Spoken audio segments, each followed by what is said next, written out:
अतिथि भाइयों और बहनों की आज इस गुरु दक्षिणा के कार्यक्रम में आपके बीच में आने का अवसर मिला। इस अवसर पर आपके संगठन के आजाद अतिथि शिक्षक संघ के प्रदेश अध्यक्ष भाई केसी पवार जी, भाई सुनील परिहार जी, राकेश खंडेलवाल जी, सिंगरौली जी, संतोष कहार जी, संतोष सोनी जी सहित उपस्थित मैं बहुत सारे लोगों के नाम जानता भी और बहुत सारों के नहीं भी जानता हूं, पर आप मान लो मैं सबको जानता हूं। आप सबको मेरी ओर से आपको मैं शुभकामनाएं देता हूं और परमपिता परमेश्वर से प्रार्थना करता हूं कि जिस उद्देश्य और जिस भाव को लेकर आप इस अंबेडकर पार्क में जब पधारे हैं तो निश्चित रूप से आप सफलता के लिए आप आए हैं। आज जब आप बैठे हैं, ये सबसे मेरा निवेदन है कि एक बार जरा ध्यान से सुन ले। मैं बहुत ज्यादा समय नहीं लूंगा आपसे, मैं आपसे केवल बहुत काम की बात करूंगा। मित्रों, हमारा भी संघर्ष का इतिहास बहुत लंबा है। लोगों ने सुना होगा कि मध्य प्रदेश में 1993 में नियमित शिक्षक का पद मृत घोषित किया गया। जब उस समय के तत्कालीन मुख्यमंत्री माननीय दिग्विजय सिंह जी रहे, उन्होंने शिक्षक पद को समाप्त कर दिया और उस दिन मध्य प्रदेश में शिक्षाकर्मी नाम की व्यवस्था का जन्म हुआ। और हम जब संघर्ष करने लगे, गांव की सड़क से लगाकर दिल्ली की सड़क तक जब हमारे आंदोलन होने लगे, तो उन्होंने सोचा शिक्षाकर्मी बहुत आंदोलन करते हैं, इसलिए शिक्षाकर्मियों के तत्काल बाद उन्होंने गुरुजी नाम की भर्ती शुरू कर दी। और ये एक ऐसी व्यवस्था थी जिससे इस मध्य प्रदेश के युवाओं का सब प्रकार से शोषण हुआ। 500 रुपए की नौकरी थी, इतना जबरदस्त शोषण हुआ और उस शोषण के खिलाफ हम लड़े। आज मुझे आपको देखकर बड़ा गर्व होता है कि आप बड़ी ताकत के साथ में विषम परिस्थितियों में यहाँ पर खड़े हैं, बिना किसी नौकरी के भय के। नौकरी तो आपकी कोई भी नहीं ले सकता यदि आपने अपने आप को ताकतवर बनाकर रखा, यदि संगठन मजबूत बनाकर रखा, तो निश्चित रूप से आपकी जीत होगी। आपने महाभारत देखी होगी, महाभारत सीरियल सबने देखा होगा ना। तो महाभारत के सीरियल में आप जब देखोगे तो आपको पता चलेगा कि पांडव ज्यादा थे या कम थे? पांडव कम थे और कौरव, और सबसे ज्यादा महाबली सुरवीर कौन सी सेना में थे? सबसे ज्यादा सुरवीर कौरव सेना में थे। लेकिन वहां पर एक बात थी, वो संगठन के प्रति निष्ठावान नहीं थे, वो व्यक्तिगत निष्ठा को लेकर चलते थे कि मेरा मान सम्मान नहीं डगमगाना चाहिए। जब बोल दिया कि अश्वत्थामा हटो नरो व कुंजरो, तो उनने हथियार पटक दिए। लेकिन पांडव सेना में ऐसा नहीं था। पांडव सेना में अभिमन्यु केवल चक्रव्यूह को भेदना जानता था, चक्रव्यूह से बाहर निकलना नहीं जानता था। लेकिन उनने कहा कि मेरे दल पर आज आन पड़ी है, मेरा दल संकट में है, इसलिए मैं लड़ूंगा। और उस युवा ने अपने प्राण त्याग दिए अपने संगठन के लिए, अपने दल के लिए, अपनी सेना के लिए। तो जब अतिथि का भाव आ जाए, जब अतिथि के मान सम्मान की बात आ जाए और अतिथि को गौरव मिलने का विषय आ जाए, तो वहां पर संगठन निष्ठाएं भी छोड़ देना और एक साथ होकर, एक ताकत के साथ में बंधी हुई मुट्ठी लाख की होती है और यदि खुल जाती है तो उसमें कोई दम नहीं रहता। इसलिए मेरा आग्रह है कि पूरी ताकत के साथ में, आज बड़ी अच्छी बात है और बड़ा सुखद विषय भी है कि आपके सारे संगठन सब एक साथ होकर काम कर रहे हैं। मैंने आपके संगठन के लोगों के साथ में मैं पहले भी 2-3 बैठकों में भी मैं रहा, और मैं ऐसा नहीं कि आपके कारण आपकी बैठकों में आया, आपके मंच पे आया इसलिए आपकी बात कर रहा हूं। ये दर्द मुझे 1993-94 से था कि उस समय मध्य प्रदेश में जो नियमित लोगों के संगठन होते थे, यदि उस समय वो शिक्षाकर्मी और गुरुजी की भर्ती का विरोध करते तो उस दिन हम सीधे पहले दिन सहायक शिक्षक, शिक्षक और व्याख्याता बनते, शिक्षाकर्मी और गुरुजी नहीं बनते। हमने लगभग 3 दशक तक संघर्ष किया, तब जाकर नियमित शिक्षक बनने का हमको अवसर मिला। आपसे मेरा आग्रह है कि आपके साथ मैं इसलिए खड़ा हूं कि आने वाली पीढ़ी का भविष्य हम बर्बाद नहीं होने देना चाहते। यदि आपका भविष्य बर्बाद हुआ तो हमारी संतान भी, हमारी औलाद भी अतिथि शिक्षक ही बनेगी। इसलिए हम ये चाहते हैं कि हमारी आने वाली पीढ़ी का भविष्य सुरक्षित करने के लिए हम आपके साथ में खड़े हैं। न कोई राजनीति, न कोई कूटनीति, केवल और केवल पवित्र भाव के साथ अतिथि शिक्षकों का भला हो, उनका भविष्य सुरक्षित हो, उनकी नौकरी 12 महीने की हो। 10 महीने आपने नौकरी दे ली, 2 महीने कहा जाएगा भैया, 2 महीने कहा जाएगा। एक दिन भी उसको अतिथि शिक्षक को छुट्टी नहीं मिलती। उसका सामाजिक जीवन है, व्यवहारिक जीवन है, पारिवारिक जीवन है, बहुत सारी उसकी भी समस्याएं होती है। उनको भी अवकाश की पात्रता होना चाहिए। आपने ये अटेंडेंस की बात कही, आपने बोल दिया कि ये अटेंडेंस लगाना पड़ेगा। भैया आप वल्लभ भवन में चले जाओ या आप अपने डीओ कार्यालय में चले जाना या विकासखंड शिक्षा कार्यालय में चले जाना, कितने आपको अधिकारी और बाबू समय से चेयर पे मिलेंगे। मेरा दावा है कि 50% लोग आपको अपनी चेयर पर नहीं मिलेंगे। आपने शिक्षक को बेईमान मान लिया, शिक्षक को चोर मान लिया। जब आप एक तरफ कहते हो कि मध्य प्रदेश के सरकारी विद्यालय में पढ़ाने वाले शिक्षक, अतिथि शिक्षक सर्वश्रेष्ठ परिणाम दे रहे हैं, जिसका परिणाम यह आया कि आपने इस प्रदेश के यशस्वी माननीय मुख्यमंत्री जी ने बच्चियों को स्कूटियां बांटी। जब 10th और 12th का रिजल्ट आया तो सबसे ज्यादा शानदार रिजल्ट सरकारी विद्यालय के बच्चों का आया। उनको पढ़ाने का काम किसने किया था? इन्हीं अतिथि भाइयों और बहनों ने किया, हमारे शिक्षक साथियों ने काम किया, तब जाके बेहतरीन परिणाम आया। आप विगत 3 वर्षों का रिकॉर्ड उठाकर देख लीजिए। IIT में, नीट में और मध्य प्रदेश में जितनी भी कॉम्पिटिशन एग्जाम होती है, उसमें सबसे ज्यादा बच्चे कौन से सिलेक्ट होते हैं? वो हमारे सरकारी विद्यालय के बच्चे सिलेक्ट होते हैं। यदि आप एक तरफ अच्छे परिणामों को लेकर पीठ चिपका रहे हो, अतिथि शिक्षक बहुत अच्छा काम कर रहा है, शिक्षक बहुत अच्छा कर रहा है, लेकिन उसके भविष्य की चिंता नहीं कर रहे हैं, ये गलत बात है। इस प्रदेश की संवेदनशील सरकार को, इस प्रदेश के माननीय यशस्वी मुख्यमंत्री जी को और हमारे परिवार के मुखिया बहुत ही संवेदनशील माननीय शिक्षा मंत्री जी है, उनको सबको चिंता करना चाहिए कि अतिथि शिक्षक की नौकरी 12 महीने बिल्कुल रेगुलर रहे और उसका भविष्य ऐसा न हो कि सितंबर में कोई आ गया, अतिथि शिक्षक घर जाओ।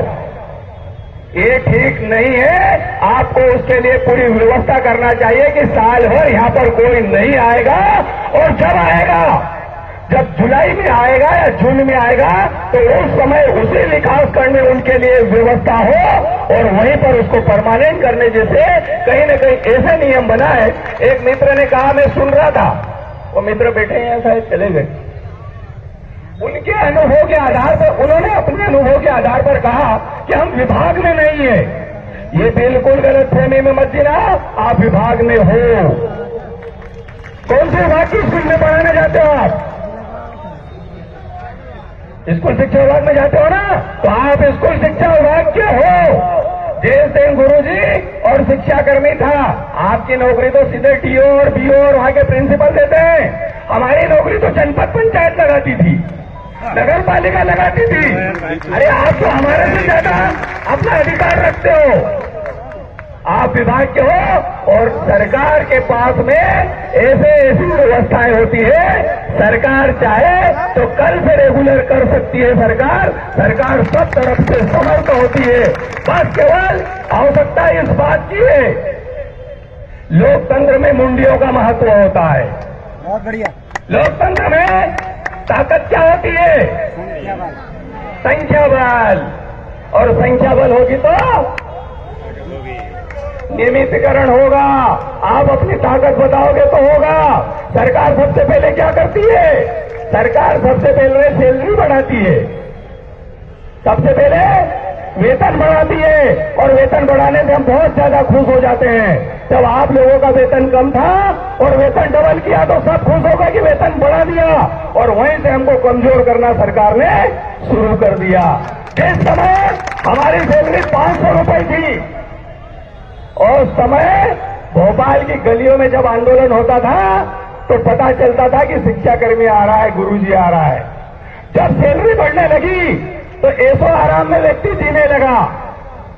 मैं आके यहां मैंने देखा, ये पहली बार मैं देख रहा हूं कि कोई आंदोलन टेंट में हो रहा है,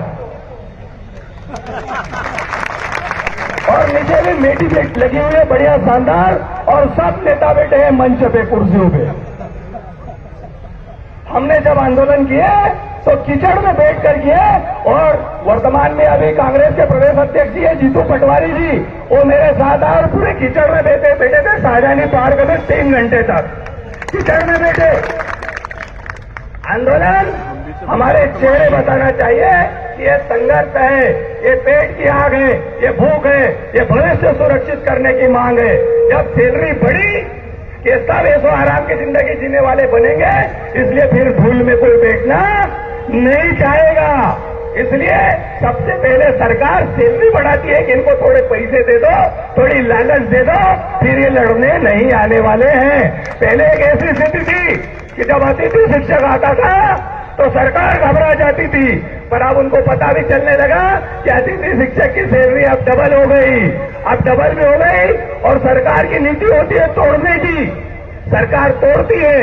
कुछ नए लोगों को उन्होंने लगा लिए, तो अब नए लोग तुम्हारे साथ नहीं आना चाहेंगे। अब जो बाहर हो गए उसके बारे में वो नहीं सोचेगा। इसलिए हम सबसे पहले, संगठन के यहाँ प्रमुख नेता भी बैठे हुए हैं, उनसे भी मेरा आग्रह है कि सबसे पहले अपने आप का भविष्य सुरक्षित करवाने की दिशा में बढ़ो।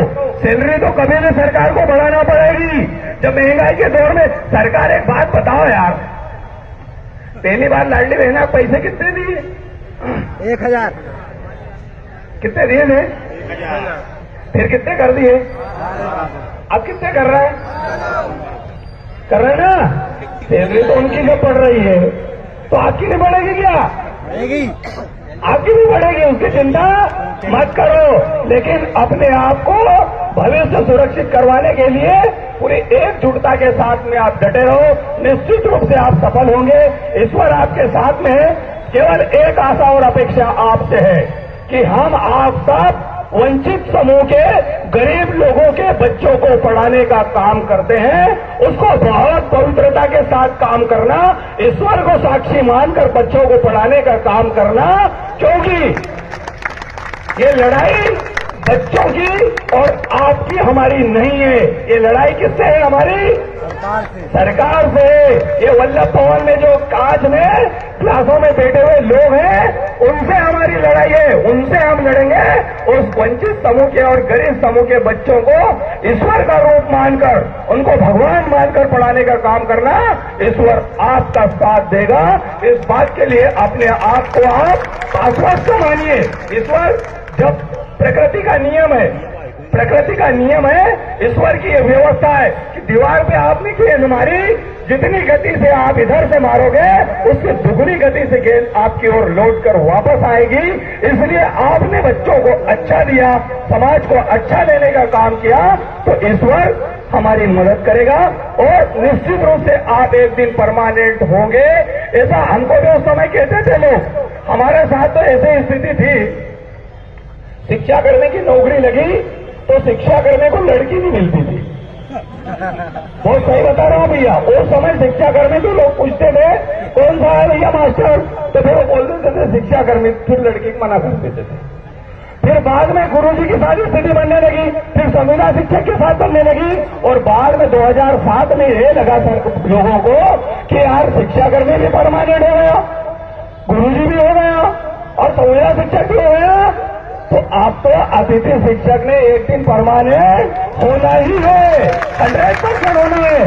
आप बताओ, मेरे जिले में, मैं खरगोन जिले से आता हूं, एक लड़का मिला मुझे, बोले भैया मैं छतरपुर से हूं, छतरपुर से अतिथि शिक्षक की नौकरी करने कहा गया है खरगोन, लगभग वो 900 किलोमीटर दूर गया। तो आपको मैं विश्वास दिलाता हूं कि निश्चित रूप से आप एक दिन सरकारी शिक्षक बनेंगे। केवल और केवल ईश्वर को साक्षी मानकर ईमानदारी के साथ से काम करना, संगठन निष्ठाएं बना रहना, संगठन से बाहर मत जाना। लोग बहुत सारे बोलेंगे आपको कि संगठन वाले तो नेतागिरी करते हैं। अरे भैया, नेतागिरी करेंगे तभी तो तुम्हारा भला करवाएंगे। जब नेतागिरी नहीं करेंगे भला कहां से करवाएंगे? इसलिए आप विश्वास बनाए रखें। इस मध्य प्रदेश के वर्तमान में माननीय मुख्यमंत्री जी भी संवेदनशील है। उनको किसी ने कहा था यदि उनको समस्या को अच्छे तरीके से बता दिया तो निश्चित रूप से वो हल करेंगे। और मध्य प्रदेश के इतिहास में पहली बार इतने अच्छे शिक्षा मंत्री बने हैं जो हर संगठन की, हर कर्मचारी वर्ग की समस्या को बहुत गंभीरता से सुनते हैं और उनकी समस्या को समाधान करने की दिशा में पहल भी करते हैं। बहुत सारे ऑडियो वीडियो डाल देते हैं लोग कि कहां पर क्या बोल दिया, उस समय की वहां की क्या परिस्थितियां रही होगी या वहां पर क्या बोला गया। वो आप टेक्नोलॉजी का जमाना जानते हो कि कहां पर उसको एडिट करके लोग डाल देते हैं, तो किसी प्रकार के भ्रम में न आए। आप विश्वास बनाए रखें, संगठन को जरूर मजबूत करें, ऐसी आशा और अपेक्षा है। आपने मुझे यहाँ पर बुलाया, स्वागत किया, सम्मान किया। आप सबको हृदय से बहुत बहुत धन्यवाद। जय हिंद, जय भारत, भारत माता की धन्यवाद।